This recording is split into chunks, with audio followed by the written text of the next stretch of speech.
रात्रि क्लास चल रहा था।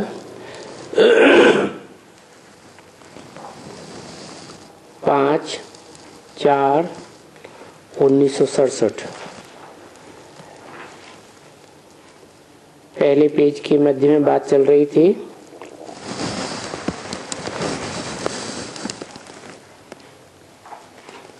कि अपनी अपनी कथा कहानियां संगम युगी जीवन की शास्त्रों में लिख दी हैं। उनमें तुलसीदास की बात बताई कि वो राम की आत्मा ज्ञान का चंदन घिसती है, मनन चिंतन मंथन करती है, और जितना जितना मनन चिंतन मंथन करती है उसी हिसाब से रघुवीर अर्थात भगवान उसे विश्व की बादशाही का तिलक दे देते हैं।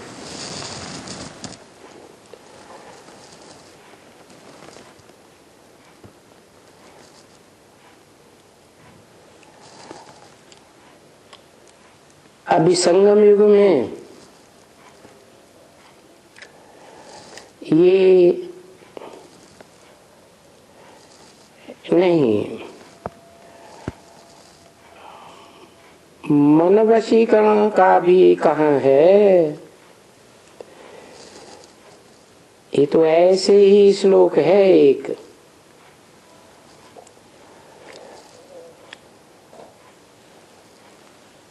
तो किसी ने कुछ कहा वशीकरण है, मन मना भव। अब मन मना भव याद करो बाप को।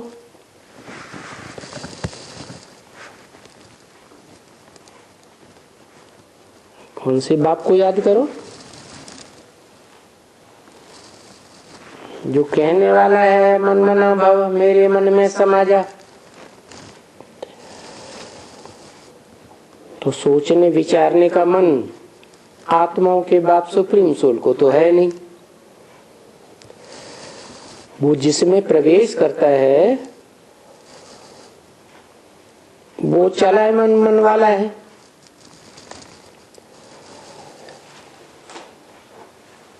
और उसी बड़े बच्चे बड़ा पार्ट बजाने वाली आत्मा को सुप्रीम सोल बाप मंत्र देते हैं पहले पहले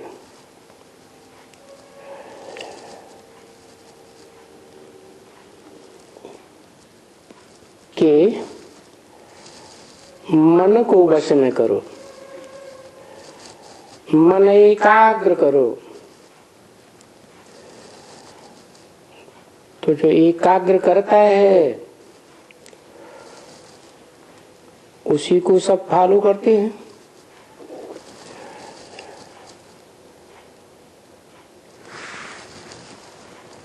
किसी ने कुछ कहा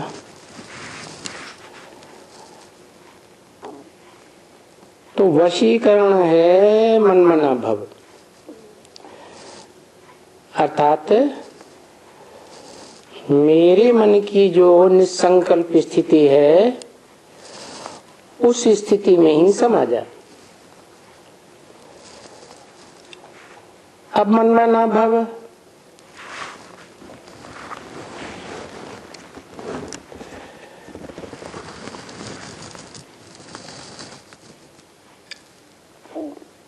याद करो बाप को।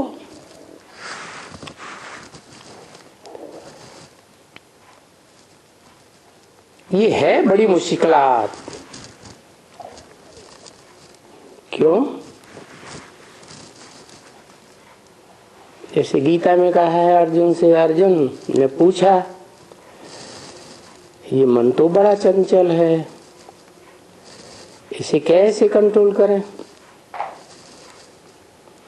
तो भगवान ने कहा ये इसमें कोई संशय नहीं है, कि मन बहुत मुश्किल से कंट्रोल में आता है, परंतु उस मुश्किल को भी सहज करने वाला भगवान कहा जाता है। वो आता ही है सहज राजयोग सिखाने, जिसको मनुष्य गुरुओं ने कितना कठिन कर दिया। कठिन कठिन शरीर के आसन लगाओ, श्वास रोको, एक टांग पे खड़े हो जाओ, क्या क्या बात बनाई दी। अभी बाप कहते हैं निराकार ज्योति बिंदु याद नहीं आता है, क्योंकि जन्म जन्मांतर की आदत पड़ी हुई है साकार संबंधियों को याद करने की। तो मैं पहचान देता हूं कि मैं तो निराकार हूं, परंतु मेरा साकार स्वरूप कौन है, जिसमें गीता में प्रवेष्टम शब्द के अनुसार मैं प्रवेश करने योग्य हूं, प्रवेश करता हूं और प्रवेश करके तुम्हारी मुश्किलात को सहज कर देता हूं। तुम्हारी आदत पड़ी हुई है ना जन्म जन्मांतर साकार को याद करने की, तो जिस साकार में प्रवेश करता हूं उसको पहचानो, पहचान भी देता हूं।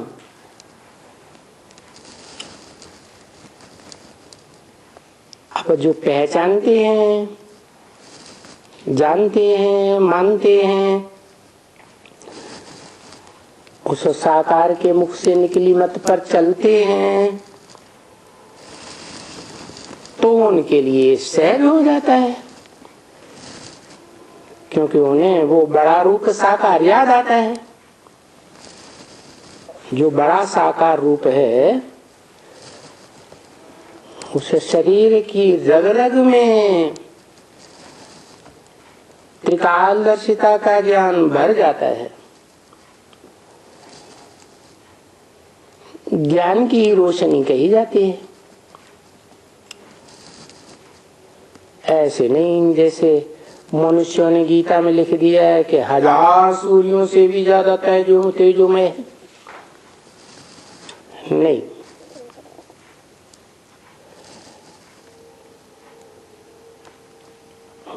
वो ऐसा ज्ञान स्वरूप है, तो उस बड़े रूप को भी याद करो जो लाल लाइट के रूप में दिखाया जाता है, जिसकी यादगार सोमनाथ मंदिर में लाल लाइट का गोल पत्थर था ना, जिसे लिंग कहा जाता, परंतु उस लिंग में वो सदा निराकार सदा शिव प्रवेश करता है और उसके संग के रंग से वो भी बाप समान बन जाता है। निराकारी, निर्विकारी, निरहंकारी बन जाता है, साकार स्वरूप भी। तो तुम्हारी निराकारी याद को जो मुश्किल है लगातार याद करना, उसको सहज कर देता है। सो भी बाप कहे कि गृहस्थ व्यवहार में रह करके उठते फिरते चलते हूबहू जैसे आशिक माशूक को याद करते हैं, जिनका इतना नाम गाया जाता है। मुसलमानों में लैला, मजनू, शेरी, फरहाद, कितने नाम हैं। वैसे ही तुमको ये रूहानी बाप को याद करना है, जो रूहानी स्टेज में टिका हुआ है। बाकी सब हैं जिस्मानी बातें।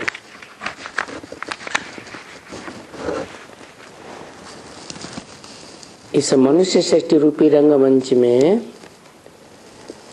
एक ही आत्मा पार्टधारी है आदि से अंत तक।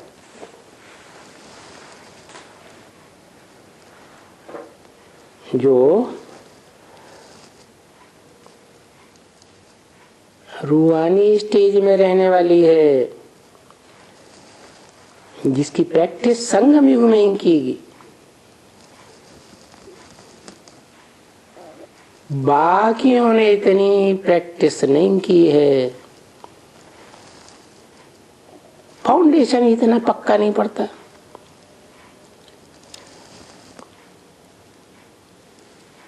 तो वो दुनिया भी आशिक माशूक भी जिस्मानी, और ये तो बिल्कुल कॉमन है, वो अनकॉमन है, और ये तो और ही कॉमन है। क्यों? क्योंकि तुमने इसको भक्ति मार्ग में अनेक जन्म याद किया है। भक्ति मार्ग में याद करते रहते हैं ना जन्म जन्मांतर। सभी आशिक उसे एक को याद करते हैं। 500-700 करोड़ मनुष्य आत्माएं सभी उस भगवान की आशिक हैं। वो एक ही माशूक है, बाकी सब आशिक हैं। तो जो आशिक हैं उनको याद करने के लिए कहते हैं, याद करते हैं। और जो याद करते हैं तो कोई मुफ्त में थोड़े ही किसी को याद करते हैं, है? कोई को रसगुल्ला याद आता है तो क्या मुफ्त में याद आता है? ऐसे याद आ जाता है? अरे खाया है तो याद आता है, मीठा लगा है, सुगंधित है तो याद आता है। तो मुफ्त में कोई नहीं याद करता, जरूर कब आता जरूर है और उससे मिलते जरूर हैं। आशिक माशूक को न मिले तो आशिक ने माशूक से ये योग लगाकर क्या किया?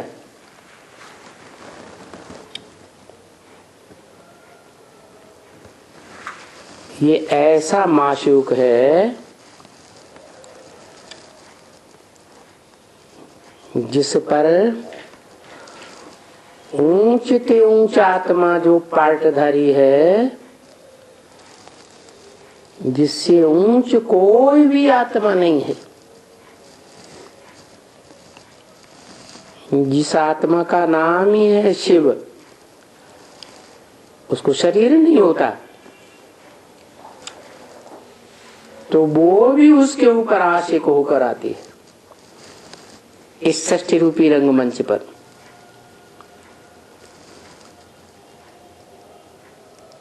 तो इस माशूक से ये योग लगाकर क्या किया?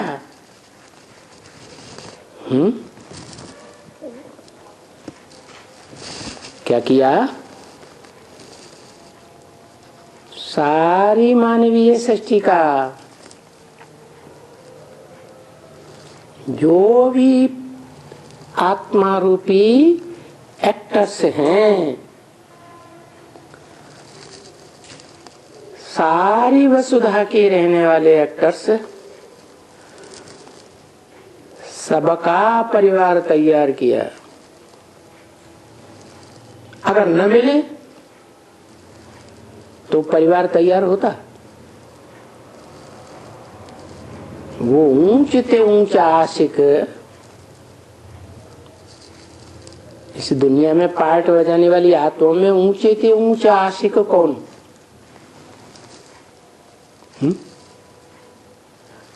निराकार या कोई साकार? भोगी आत्मा या अभोक्ता आत्मा? कौन?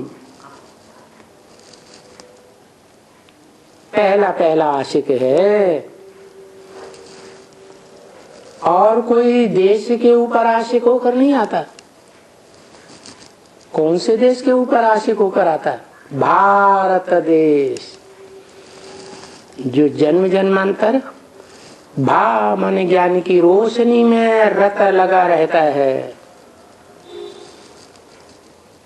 तो उससे आकर न मिले तो क्या ये संसार रूपी परिवार चलेगा? तो मिलना ही फालतू हो जाता है। तो भक्ति मार्ग में भी तो आशिक माशू की बात है ना।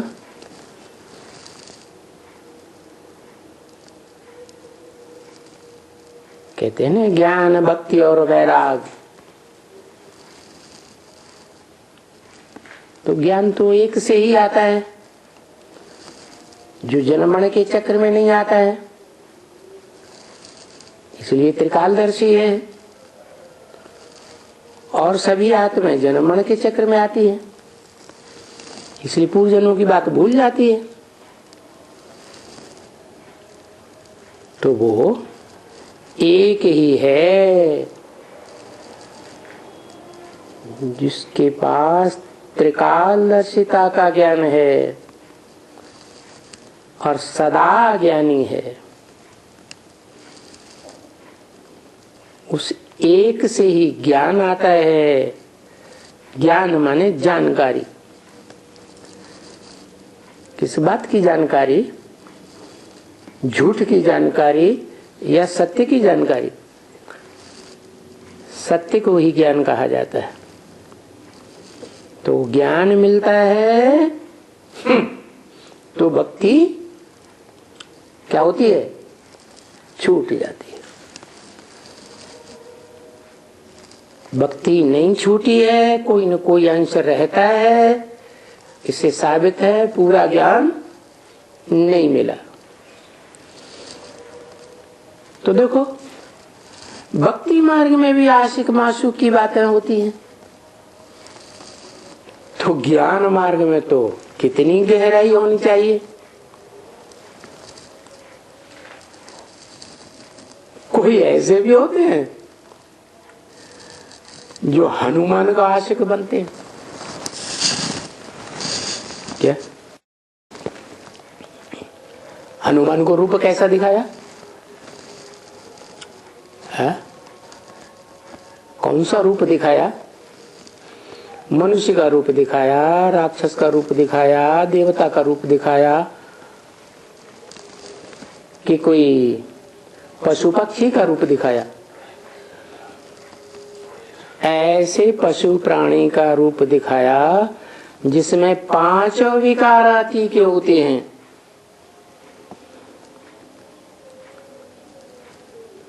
तो सब 5 विकार जिसमें अति के भरे हुए हैं, वो है साक्षात देह अभिमान का रूप, जो रावण के सिर पर गधा दिखाया जाता है। कितना भी ज्ञानी स्नान कराओ, लेकिन फिर देह अभिमान की फिर दो देह अभिमान की धूल में लौट जाता है। तो कौन है इस षष्ठी रूपी रंगमंच पर, या कहो षष्ठी रूपी वृक्ष में, वो कौन से नंबर का पत्ता है?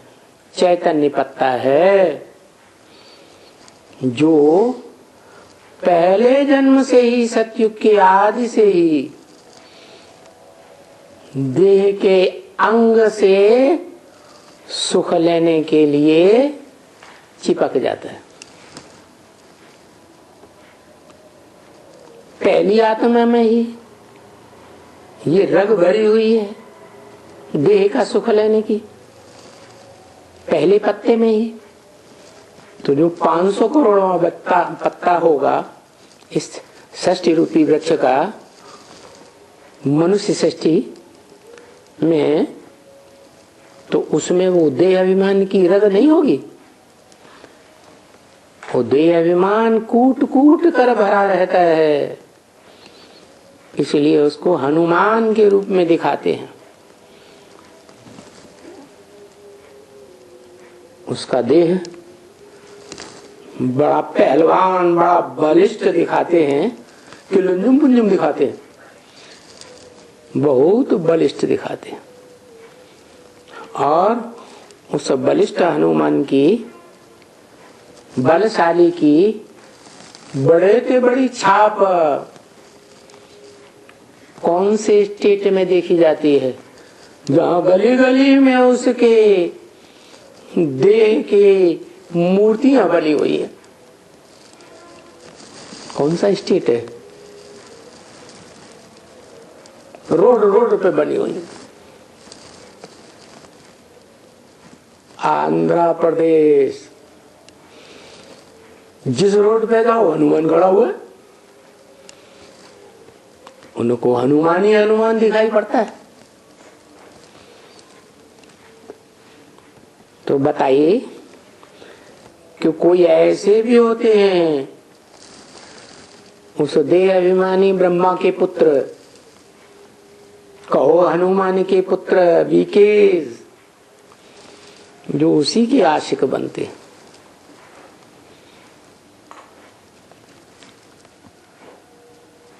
इसलिए ब्रह्म वाक्य मुरलियों में पूछते हैं शिव बाप, क्या हनुमान का नहीं पूछते, पूछते हैं ब्रह्मा का बाप कौन?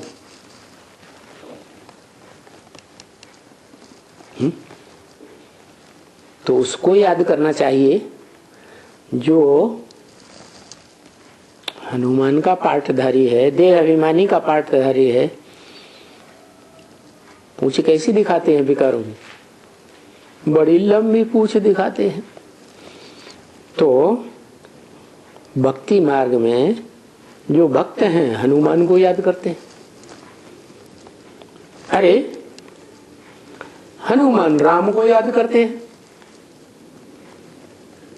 राम की आत्मा जब संपन्न बनती है तो उसे प्रभावित हो जाते हैं, उसे ही याद करते हैं।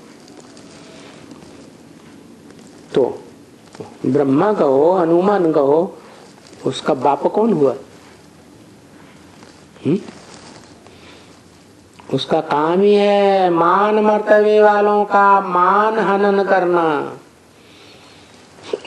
क्या काम के आधार पर नाम क्या पड़ा है? हनुमान।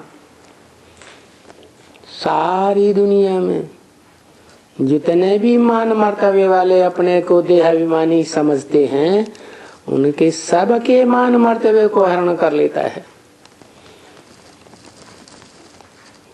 तो भक्त हनुमान को याद करते हैं, हनुमान राम को याद करते हैं, और राम किसको याद करते? भक्ति मार्ग में दिखाते हैं राम शंकर को याद करते, और शंकर किसको याद करते? शंकर शिव को याद करते। तो ऊंचे से ऊंचे एक को पकड़ लेना चाहिए या बिचौलियों को पकड़ना चाहिए?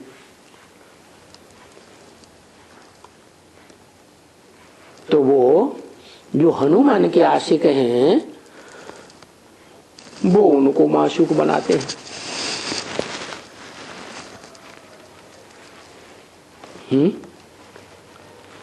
अभी हनुमान के कितने आशिक होंगे? अभी अभी माने 1967 में हनुमान के कितने आशिक होंगे?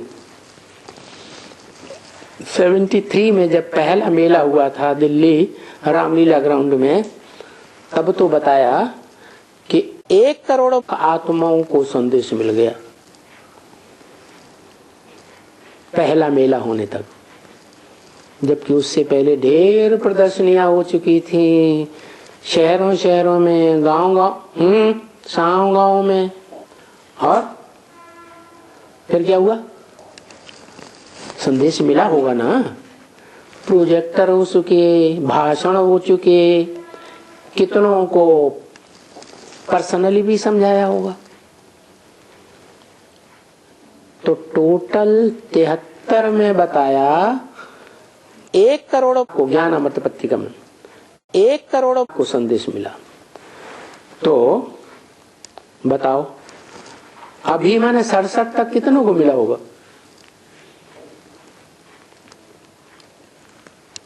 जब तक धर्म पिता रहता है तब तक फॉलोअर्स की संख्या कम निकलती है, और कोई भी धर्म पिता जब चला जाता है तो उसके जाने के बाद बड़ी लंबी लाइन लग जाती है, बड़े ढेर के ढेर फॉलोअर्स निकल पड़ते हैं।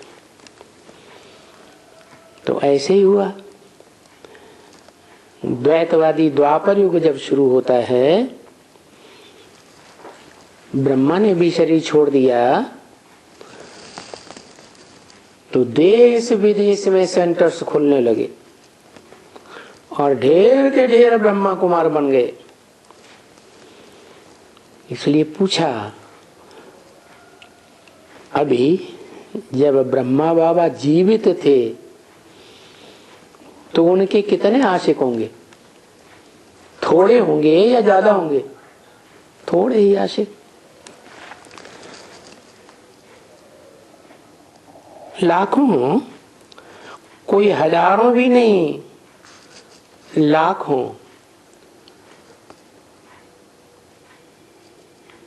कब की बात बताई? अभी माने संगम युग में है। संगम युग में कितने आशिक होंगे? गे माने भविष्य की बात बताई या 67 की बात बताई? 67 की भविष्य की बात पूछी तो अंत तक कितने हो जाएंगे उनके फॉलोअर्स हैं? जितने भी ब्रह्मा कुमार कुमारी देह अभिमानी हैं, जिन्होंने ब्रह्मा की गोद को प्रेफरेंस दिया, कुखवंशावली ब्राह्मण हैं, वो सब देह अभिमानी ब्राह्मण सत्युग में जाकर के नीची कुरी के देवता बनते हैं। दूसरी तीसरी चौथी पीढ़ी 7वीं 8वीं पीढ़ी के, और वो सभी आत्मिक स्थिति की कुछ न कुछ कमजोरी रह जाने के कारण द्वापर युग से द्वैतवादी धर्म पिताओं में कन्वर्ट हो जाते, उनके प्रभाव में आ जाते। तो पूछा इनके फॉलोअर से कितने होंगे? हैं? पूछा, जवाब भी दिया, लाखों, कोई हजारों भी नहीं। इनके फॉलोअर्स लाखों होंगे, इनके फॉलोअर्स। तो पहले जन्म की सत्युग की बात बताई फॉलोअर्स की, या अगले जन्मों में? अगले जन्म में तो दूसरे नारायण आ जाएंगे तो उनके फॉलोअर्स और ऐड होंगे। तो कौन से जन्म की बात बताई? पहले जन्म में। पहले जन्म में कितने होंगे? हा? पहले जन्म में उनके, जब वो नारायण का रूप धारण करेंगे, 16 कला संपूर्ण नारायण बनेंगे, तो उनके फॉलोअर्स कितने होंगे? 9 लाख फॉलोअर्स होते हैं। उस पहले जीवन में, पहली पीढ़ी में उनके बाद जन्म लेने वाले परिवार के भांतियों की संख्या पहले जन्म पहली पीढ़ी के अंत तक 9 लाख हो जाएगी। धीरे धीरे धीरे धीरे एक के बाद एक, एक के बाद एक ऊपर से नीचे उतरते रहेंगे, आत्मलोक से जन्म लेते रहेंगे। तो वही संगम युग में अभी शूटिंग हो रही है। तो अभी वो भी तो ऐसे कहेंगे ना, क्या वो फॉलोअर से क्या कहेंगे? जो आशिक बनेंगे हनुमान उर्फ ब्रह्मा के, इसलिए ब्रह्मा को दाढ़ी मूछ वाला दिखाते हैं या क्लीन शेव देवता दिखाते हैं? दाढ़ी मूछ वाला दिखाते हैं, क्योंकि देवभान रहता है। देहभान न रहे तो सतयुग में अतीन्द्रिय सुख भोगे, इंद्रियों से परे का सुख। लेकिन इंद्रियां तो देह का अंग है, तो देहभान का सुख भोगने वाले हैं। सबसे जास्ती देहभान का सुख भोगने वाला कौन हुआ? इब्राहिम बुद्ध क्राइस्ट, उनके फॉलोअर्स, या ब्रह्मा उर्फ सतयुगी कृष्ण? कौन हुआ? ब्रह्मा हुआ। इसलिए उनको हनुमान बताया। अच्छा, हनुमान का उनको दर्शन मिला, चलो तो खुश हो गया। क्या हनुमान को भगवान समझते हैं ना, तो उनका साक्षात्कार हो जाता है तो खुश हो जाते। तो मिलता तो जरूर है ना, मिलता है तभी तो याद करते हैं? अगर वो हनुमान मिला ही ना होता तो याद कैसे करते? है शूटिंग पीरियड की बात, कोई न कोई को मिलता जरूर है। तो जिनको जिनको मिलता है, जो बहुत अच्छा याद करते हैं, तो उनको जरूर मिलता है। तो उनको भी तो वशीकरण मंत्र करेंगे ना, कहेंगे या नहीं कहेंगे? हैं? क्या हनुमान को भी अपने भक्तों को वश में करने का मंत्र मिलता है या नहीं मिलता है? उनको भी मिलता है। नंबरवार मिलता है या 100% मिलता है?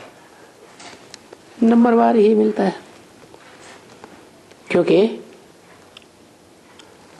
हनुमान राम को याद करते हैं,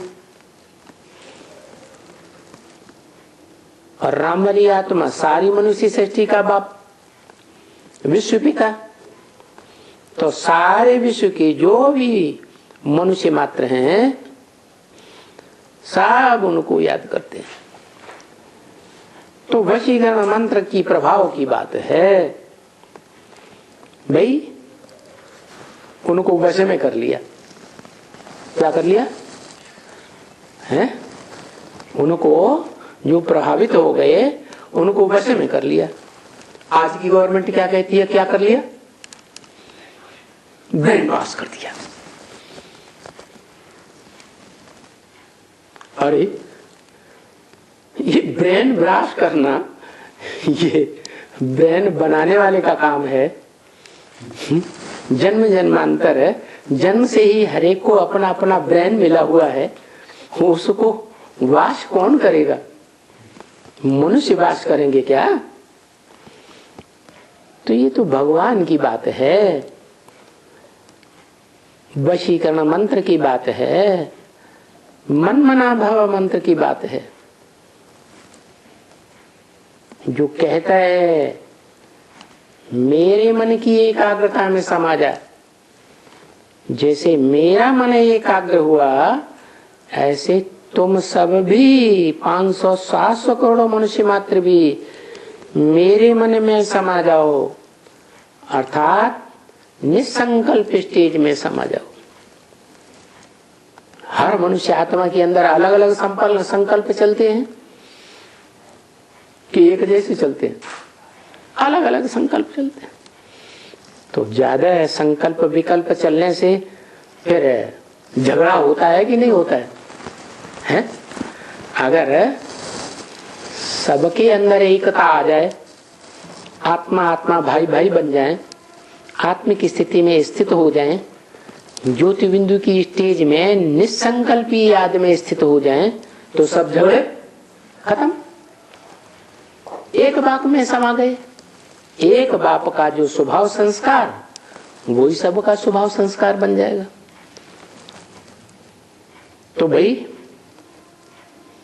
कहते हैं ना, वशीकरण मंत्र दिया माने वश में कर लिया, कोई ब्रेन वॉश करने की बात नहीं है?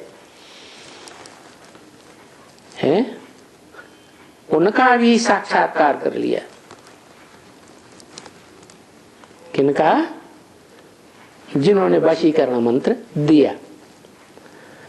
तो है तो सभी योग की बात ना। क्या योग माने याद, जिसकी वश में हो गए, जरूर उसको याद किया तो उसमें आसक्त हो गए। रसगुल्ला खाया तो उस समय जब याद आई तो रसगुल्ले के ऊपर आसक्त हुए ना, तब तो इच्छा पैदा हुई। तो कहते हैं भाई उनको वश में कर दिया, उनका भी साक्षात कर लिया। तो है तो सभी युग की बात। तुम बच्चों को भी बाप को याद करना है। कौन सा बाप? तुम बच्चे क्या हो?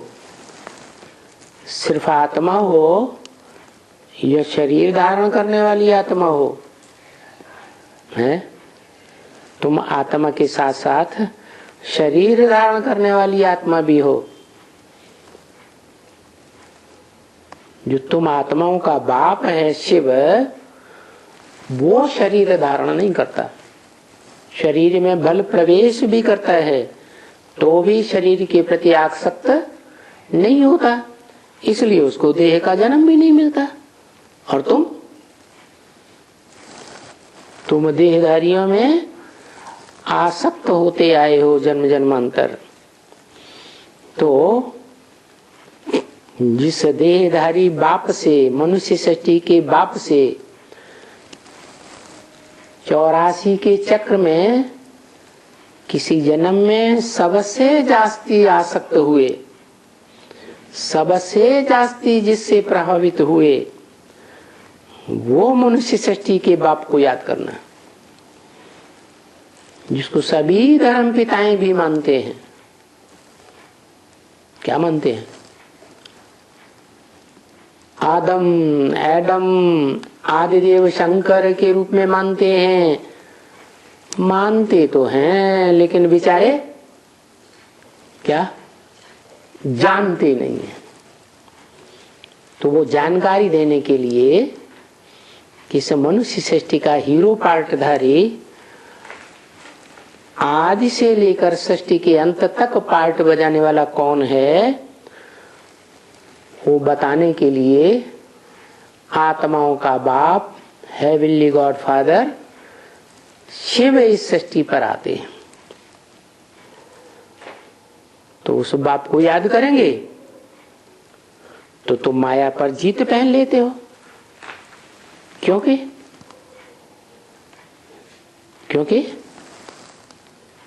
जैसे को याद करेंगे वैसे ही बनेंगे।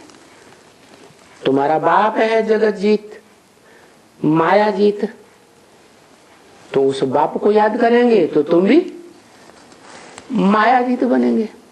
या जो जितना याद करेंगे हैं, जो जितना याद करेंगे उतना माया जीत बनेंगे। वश में कर देते हो उनको। किनको? हैं मायावियों को। माया को वशीभूत कर लेते हो और फिर वश करके तुमको साक्षात्कार होते हैं। क्या? कि तुमको किसने वशीभूत किया, उसके लिए पुरुषार्थ करते रहते हो भक्ति मार्ग में कि हमारा सरपरस्त कौन है इस संसार में।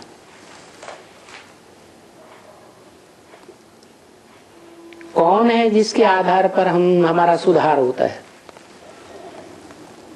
तो पुरुषार्थ करते रहते हो। पुरुषार्थ माने, पुरुष माने आत्मा, अर्थ माने आत्मा के लिए जो प्रयत्न करते हो, जो पुरुषार्थ परम पिता परमात्मा ही सिखाते हैं। इसलिए कहा जाता है कि वो परम पिता परमात्मा पुरुषार्थ कराने वाला भी है और पुरुषार्थ करने वाला भी है। करण करावनहार है, करता भी है, हैं? पहले खुद करके दिखाता है, फिर बच्चों से कराता है, क्योंकि ये भी तो साक्षात्कार ही चाहते हैं ना। हम भला अच्छा अपनी राजाई का साक्षात्कार करें कि हम राजयोग सीख करके राजा तो बनेंगे, लेकिन छोटे राजा बनेंगे, मीडियम बनेंगे, बड़े राजा बनेंगे, ये राजाई का साक्षात्कार तो हो। तो कौन से जन्म में साक्षात्कार होता है? ये षष्ठी रूपी रंगमंच का शूटिंग पीरियड है, कलयुग का अंत और सतयुग का आदि का 100 साल का समय, जिसमें हर मनुष्य आत्मा को अपने अनेक जन्मों का साक्षात्कार होता है। किस जन्म में हमने क्या राजाई प्राप्त की, कहाँ राजा बने, कितने बड़े राजा बने, छोटे बने, बड़े बने, वो अभी बुद्धि का साक्षात्कार होता है। अभी माने कभी संगम युग में। नर से नारायण, नारायण बनने का साक्षात्कार करें। कौन से नंबर के नारायण बनेंगे? क्योंकि सतयुग में तो 8 गद्दियां चलती है। उन 8 गद्दियों में कौन सी पीढ़ी के नारायण बनेंगे? अच्छा, हम साक्षात्कार कैसे करें? हम साक्षात्कार कर सकते हैं, वो तो है ना साक्षात्कार।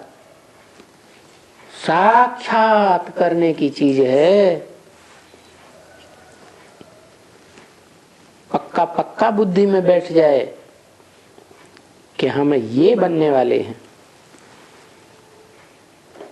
आत्मा कहते हो,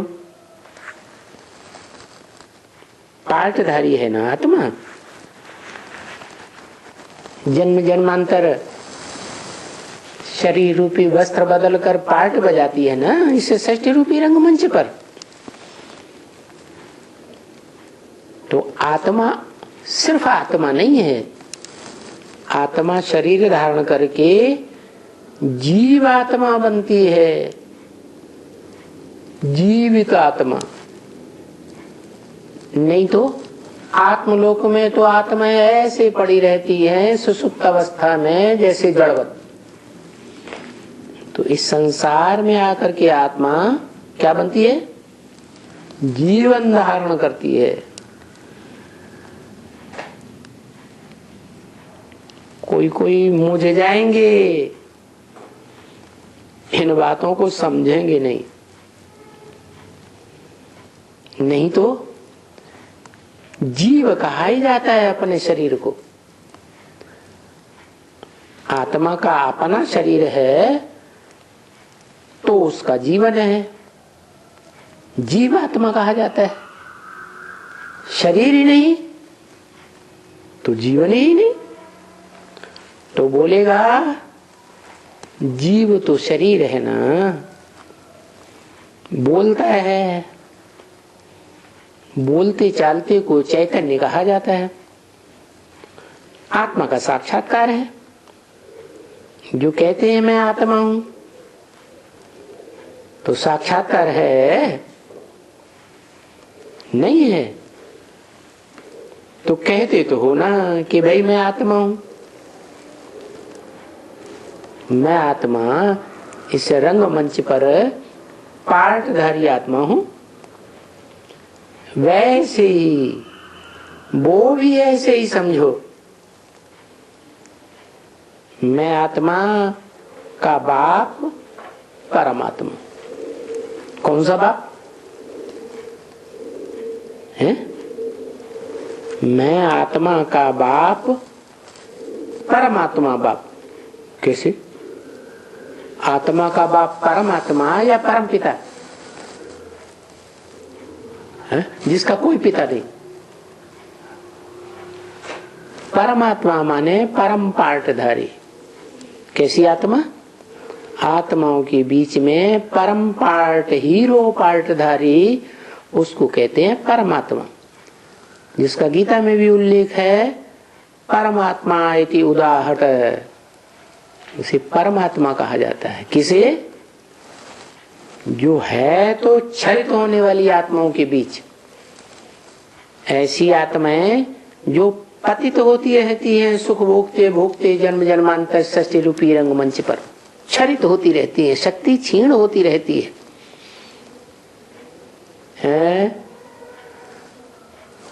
शक्ति क्षीण होती रहती है। लेकिन जो भी शरीरधारी आत्माएं हैं उनकी शक्ति क्षीण होती है। बाकी जिस आत्मा को शरीर ही नहीं है वो क्षरित नहीं होती, अक्षर है। इसलिए दो प्रकार की कैटेगरीज बताई आत्माओं की। एक अक्षर जो कभी भी क्षरित नहीं होता।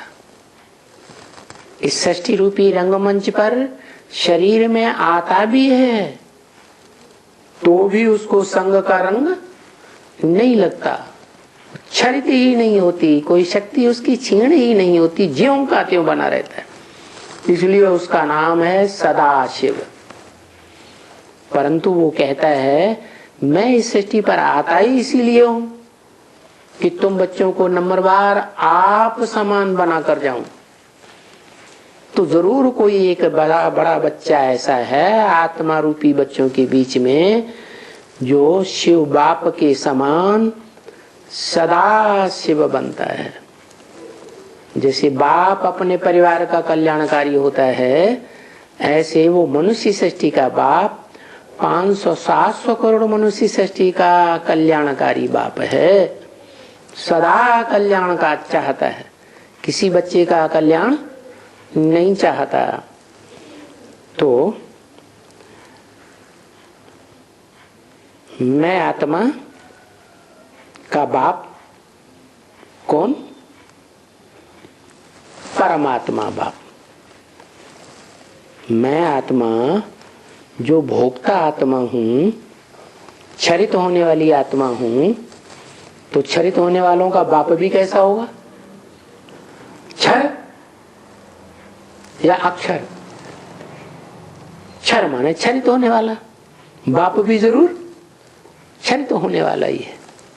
सृष्टि की आदि में जब तक संगम युग रहता है, नई सृष्टि सतयुग नहीं आती है, पहला सीन जब तक नहीं आता है तब तक अक्षर रहता है और फिर वो आत्मा भी क्षरित होना आरंभ होती है।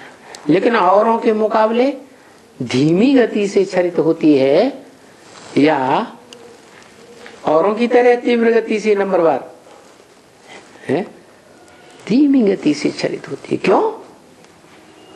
कारण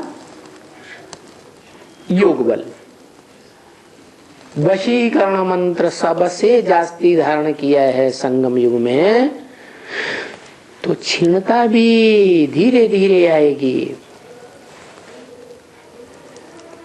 तो ऐसे ही समझो, वो भी समझ लो पक्का पक्का कि मुझे पार्टधारी आत्मा भोगी आत्माओं के बीच में, क्षरित होने वाली आत्माओं के बीच में मुझ आत्मा का बाप कौन है, जिससे मुझे वर्षा मिलता है, या हम सब मनुष्य मात्र को बाप का वर्षा मिलता है। वो बाप कौन है? परम पिता, जिसका कोई पिता नहीं, सुप्रीम गॉड फादर या हीरो पार्टधारी मनुष्य सृष्टि का बाप। तो जब ये समझा जाता है कि बाप वो है, वो कह के दूर क्यों कर दिया है? नजदीक नहीं है, बाजू में नहीं बैठा है। जो बोलने वाला शिव की आत्मा ब्रह्मा वाली आत्मा के बाजू में बैठी है, दादा लेखराज ब्रह्मा के बाजू में, वो भी नहीं है। जिसके बाजू में बैठी है वो भी नहीं है। मनुष्य सृष्टि का बाप परमात्मा हीरो पाटदारी दूर कर दिया कि भविष्य में वो है, माने वो पार्ट अभी आने वाला है, तो वो देते हैं और तो कोई नहीं देते हैं ना। है वर्षा कौन देते हैं? मनुष्य सृष्टि को सुख शांति का वर्षा कौन देते हैं? है आत्माओं का बाप देते हैं या मनुष्यों का बाप देते हैं? मनुष्यों का बाप मनुष्य आत्माओं को सुख और शांति का जन्म जन्मांतर का वर्षा देते हैं।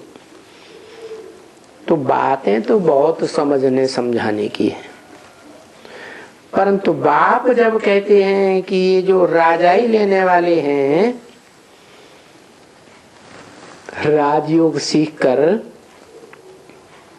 राजयोग की पढ़ाई पढ़ करके जो मेरे से जन्म जन्मांतर की वशीकरण मंत्र लेकर के वश में करने की, कंट्रोल करने की राजाई लेने वाले हैं, उन्होंने बच्चे कोटों में को हैं जो राजयोग सीख करके राजाई लेते। जो शास्त्रों में भी लिखा है, मनुष्याणाम सहस्त्रेषु कश्चित् यतति सद्धये, हजारों में कोई है जो योग की सिद्धि प्राप्त करते हैं, राजयोग की सिद्धि, राजाई प्राप्त करते हैं?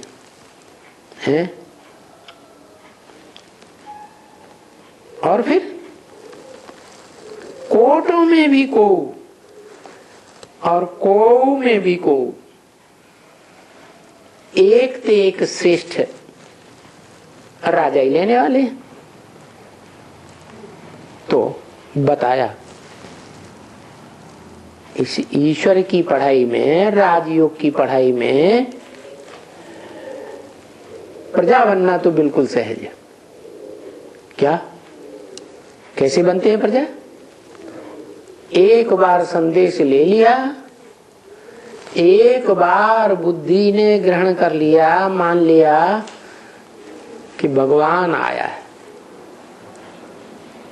और इस स्वरूप में आया, फिर बाद में राजयोग सीखे या न सीखे, वो प्रजा तो बन ही जाएंगे। तो प्रजा बनना कोई बड़ी बात नहीं है। तो बच्ची सर्विस में कोई भी नहीं निकला, ये बात मत कहो।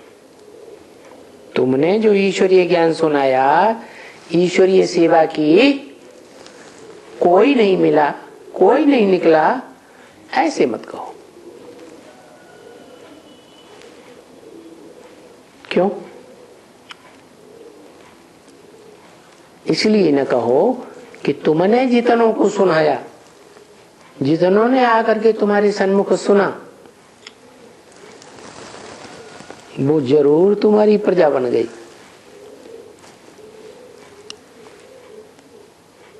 तो कोई भी नहीं निकला, अच्छा एक निकला, आधा निकला,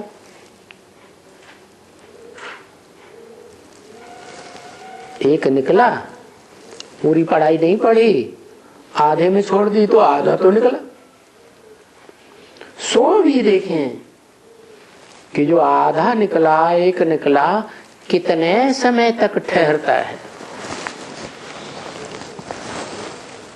जितने समय तक राजयोग की पढ़ाई में ठहरता है तो उतना समय उसको प्राप्ति होती है। तो जब ये रह जाते हैं कोई तो समझा जाता है कि वो तो प्रजा पाई पैसे की बनती रहती है, क्योंकि प्रजा में भी नंबरवार हैं। क्या कोई फर्स्ट क्लास साहूकार बनते हैं, कोई साधारण साहूकार बनते हैं सेकंड क्लास, वो भी प्रजा। कोई थर्ड क्लास रोटी कपड़ा और मकान लेने वाले,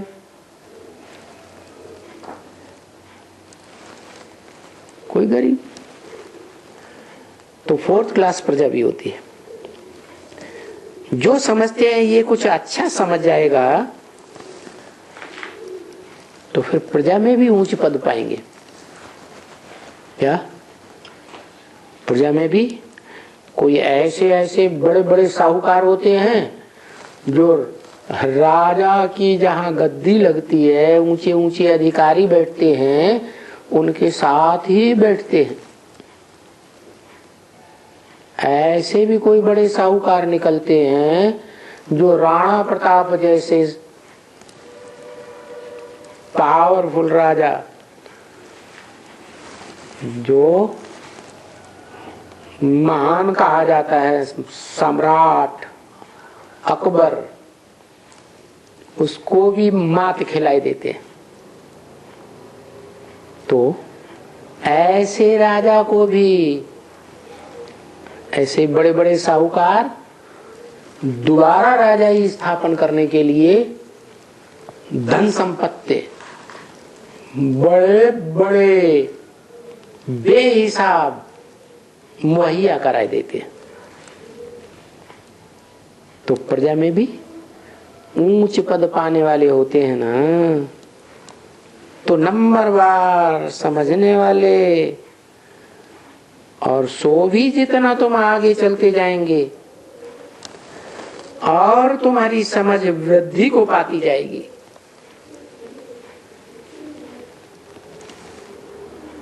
तुम बहुत समझदार बन जाएंगे।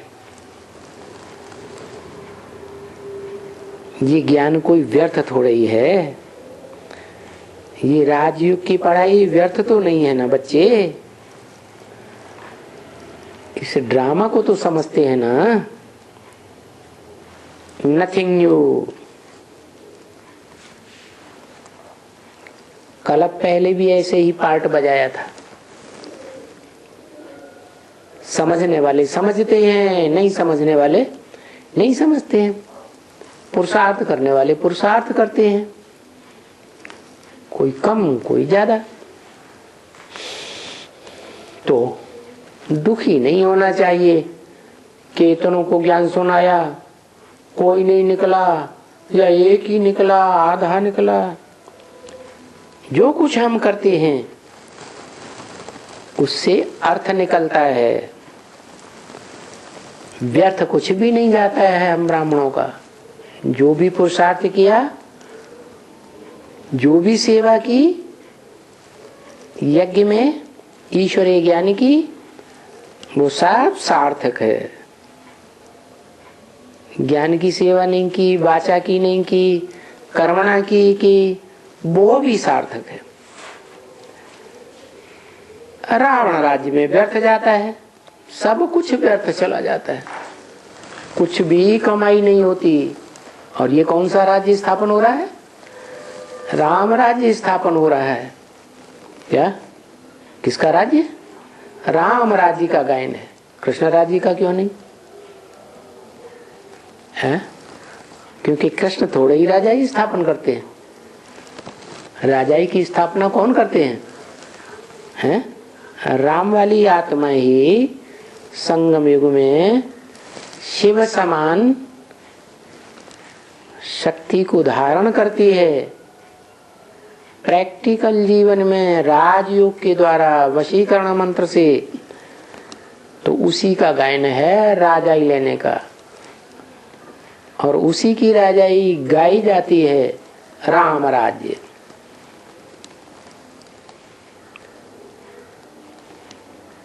तो जो कुछ करते हैं उससे अर्थ निकलता है, व्यर्थ जाता नहीं। रावण राज्य में व्यर्थ जाता है।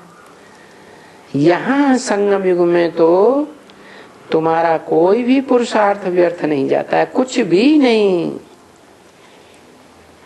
कदम कदम जो भी यहाँ इस यज्ञ में सेवा में उठाते हो, इस समय तरफ तो सब कुछ तुम्हारा सार्थक ही होता है। ओम शांति। इसको प्रश्न पूछ, वार्तालाप हो रहा है। भगत का कुछ तो कल्याण हो। साकार को याद करने वाली आत्मा सबसे जास्ती कौन है? 500-700 करोड़ आत्माओं के बीच जगदम्बा। तुम्हारा जल्दी जवाब दे दी, उसका वाइब्रेशन पकड़। क्योंकि सबसे ज्यादा संग साथ उन्होंने ही तो लिया। फिर उसका रिजल्ट क्या आता है? फल क्या मिलता है उनको? वो सबसे जास्ती साकार को याद कर लेती है तो उसको क्या फल मिलता है? सबसे ज्यादा नजदीक रहते हैं। नहीं वो तो ठीक है, सबसे ज्यादा नजदीक रहती है तो सबसे ज्यादा याद करती है। मिलन मेला, जब नजदीक रहना ही माने मिलन मेला। सबसे ज्यादा पावरफुल बनती है। हाँ, सारी दुनिया को कंट्रोल करती है। राज करेगा खालसा। लक्ष्मी को भी कंट्रोल करती है, रुद्रमाला के दूसरे मणके को भी कंट्रोल कर लेती है, काशी माँ को भी कंट्रोल कर लेती है, गंगा को नहीं, गंगा को भी कंट्रोल कर लेती है। उनको भी क्या, जबकि गंगा की सवारी दिखाते हैं। थोड़े समय में नहीं तो जगदम्बा कैसे कही जाएगी? एक प्रकृतिपति बाप को छोड़कर सबको कंट्रोल कर लेती है।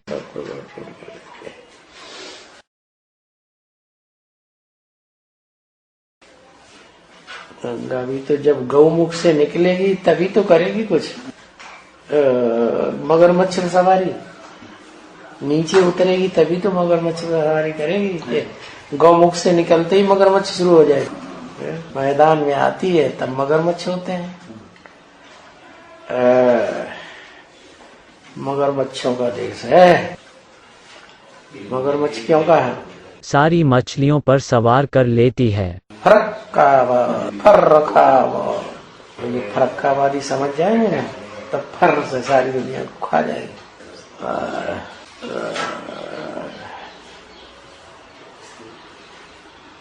देह को याद करती है, साकार को याद करती है। जन्म जन्मांतर साकार में आना चाहिए। और देह अभिमानियों के संग में आएगी कि नहीं आएगी? बच्चों के संग में नहीं आएगी।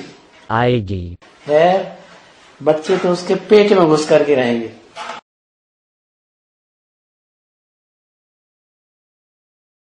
सबसे ज्यादा संग बच्चों का लगेगा ना कि बाप का लगेगा? बच्चों का लगेगा।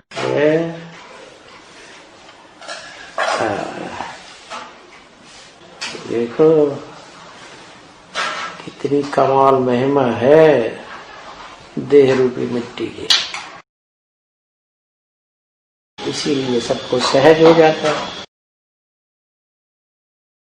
लेकिन बाबा एक बात है, उनकी बुद्धि ने जब इतना संग किया तो उनकी बुद्धि में ये कैसे नहीं बैठा कि गीता का भगवान कौन है? क्योंकि बुद्धि को ब्रह्मा कैप्चर करके बैठा है। अम्मा बच्चे से ज्यादा लाड़ प्यार करती है कि पति से ज्यादा लाड़ प्यार करती है? पति तो साकार में है और बच्चा तो एक तरफ से कहेंगे कि बच्चा 9 महीने पेट में रहता है, पति तो क्षण भर के लिए बीज डाला खेल खलास। बीज डालना वो तो ठीक है, लेकिन इतना संग जो लिया उसका क्या? इतना लिया है, लेकिन बच्चे का संग कितना लिया माता ने? बच्चा तो आत्मिक रूप में प्रवेश है। आत्मिक रूप में प्रवेश है, शरीर नहीं बच्चा होता है। शारीरिक रूप में तो नहीं है। शारीरिक बच्चा नहीं होता है, शरीर भी तो बच्चा ही होता है। बाप जो पैदा करता है वो शरीर पैदा करता है कि आत्मा पैदा करता है? शरीर है तो अभी कृष्ण बच्चा देवहान वाला है, हनुमान है, क्या आत्मा है?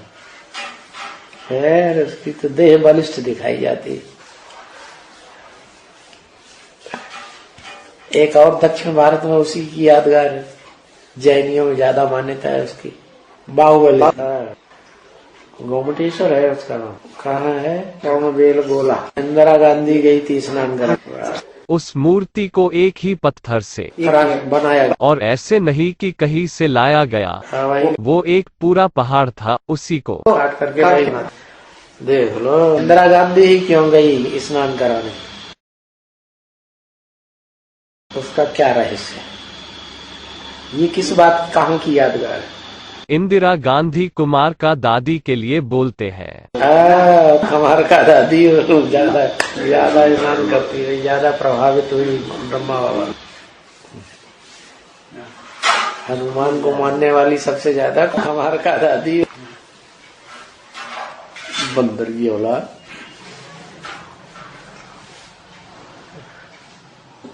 ब्रह्मा कुमार से पूछो तुम्हारी कुमार का दादी किसकी औलाद, तो बताओ बड़े बंदर की औलाद। गुस्से में आएंगे।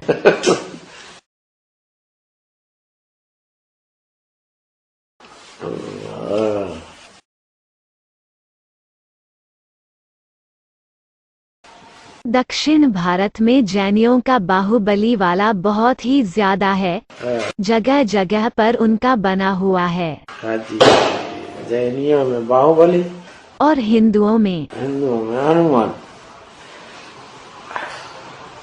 है। हिंदुओं में कृष्ण और उनमें ब्रह्मदेव उनके बड़े भैया बाहुबली के। बाबा गणपति का नहीं बोल सकते क्या? तो बच्चा है। अच्छा, इसलिए अम्मा के मैल से पैदा होता है। ब्रह्मा बाबा के लिए ही तो बोलते हैं। हाँ जी। गणपति की भी तो बड़ी बड़ी मूर्तियां बनाते हैं। या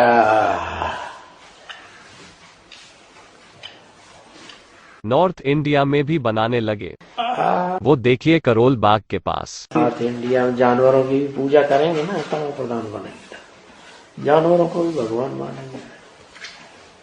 आंध्रा में शहर शहर में हनुमान की मूर्ति है क्या? शहर शहर में नहीं है, रोड रोड रोड रोड में क्या? अच्छा, रोड पे चित्र बनाते हैं, एक्सीडेंट नहीं होता है बोलते हैं।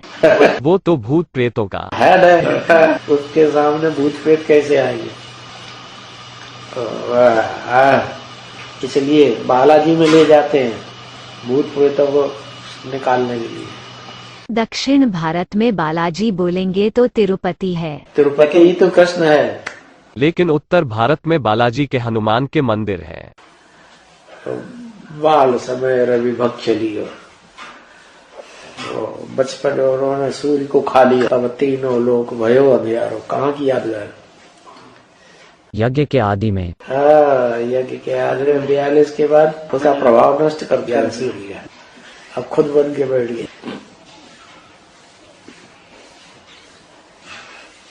त्रास भरी जन को तब संकट काव से जात न टारो, देवन हानि करी विनती तब छाव दियो रवि कष्ट निवार। जब विनती किया तब उसने रवि को छोड़ दिया, मुंह में से निकाल दिया, मुंह में ही खा लिया, मुंह में से ही निकाल दिया। मुंह से ही गिलाने की शुरुआत की 42 से पहले। गंदा कर्म कर रहा है, गंदा कर्म कर रहा है। धोबी घाट हम मुंह से ही निकाल दिया। 69 के बाद ज्ञान सुना के 76 में पैदा हो गया ज्ञान सूर्य।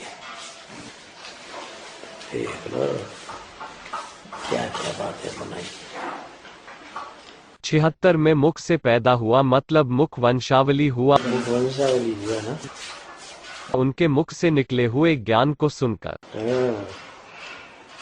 मुख में ग्लानि करके हप कर दिया, अभी फिर ग्लानि कर रहा है। अभी प्रैक्टिकल में शुरू नहीं हुआ ना जगदम्बा के द्वारा। तो हो जगदम्बा को छोड़ो, अभी तो वो ही हनुमान बन के फिर से हप कर रहा है, करने की कोशिश कर रहा है। अब कैसे आप कर पाएगा? अभी किस पाठधारी द्वारा कर रहे हैं? किस पाठधारी की तुम? पाठधारी तो बहुत से हैं ब्रह्मा कुमार वहाँ, बड़े बड़े जबरदस्त। मैं ब्रह्मा बाबा। हत्यारे हैं, बड़े बड़े हत्यारे बैठे हुए, जाने कितने ब्रह्मा कुमारों को जंगल में ले जाए, मौत के घाट उतार दिया, नोटों में गड्डियां दे के पुलिस में शांत करा दिया मामले को। बोल नोट की गड्डियां दे के अभी क्या कर रहा है? इसलिए उन्होंने शमशान घाट भी अलग बना दिया। ब्रह्मकुमारियों का शमशान घाट अलग है, आबू रोड में। वो माई वर्ल्ड है ना, उसके थोड़ा आगे जाएंगे तो शमशान घाट है, ब्रह्मकुमारी हुआ स्पेशियल। अच्छा, और पब्लिक का कहा? पब्लिक का कहीं दूसरी जगह है, नदी मालूम है? मालूम नहीं है। उनका हॉस्पिटल और शमशान घाट भी अलग हो गया, मामला ऐसे ही रफा दफा हो जाएगा। कुछ भी होता है, जहाँ कहाँ जला दो, कोई को पता नहीं चलेगा। चालाक की दुम।